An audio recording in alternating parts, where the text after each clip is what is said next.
Ayan. So guys, ito po yung short video para lang ipakita po sa inyo kung saan kami nag-wash ng clothes namin. And meron naman po sa Picnic Hotel during our stay sa Bangkok. However, medyo pricey.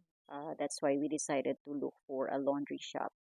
And fortunately, right, paglabas po ng Picnic Hotel, tatawid ka lang, konting-konting lakad lang, makikita nyo na po itong laundry shop na to. And ayan, so medyo nakakalito siya at first kasi hindi po, wala pong instructions nakasulat sa English, nakasulat siya sa Thai, so we need to ask assistance. Unfortunately, walang tao doon, so meron naman kami na isang tourist or foreigner na nag-ask kami and then inexplain naman niya, although medyo hindi ganun kalinaw. But fortunately, na-operate naman namin siya. Ayan, so this is a coin exchange machine kung saan nyo ipapasok or ipapapalit yung bat uh, ninyo para makakuha kayo ng token. Because token po ang ginagamit sa mga machine para i-operate. And then dito po, if you don't have liquid detergent or fabric conditioner na dala, pwede po kayo dyan bumili or kumuha. And this one is a price guide kung if ever you want to use hot water, cold or warm water for 9 kilos, 13 kilos, and 23 kilos.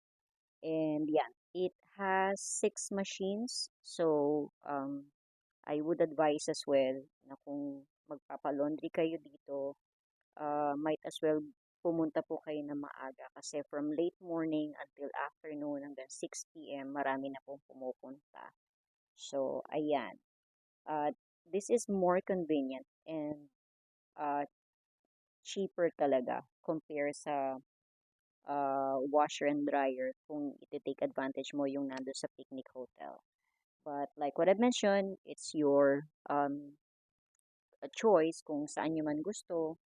But this is just to give you idea guys na mas mura pag sa labas ng Picnic Hotel. So, ayan. And hope nakatulong po sa inyo kahit papaano. Um, Thank you again for watching this short video.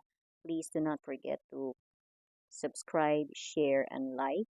And if you have any other questions, just go ahead and drop your questions.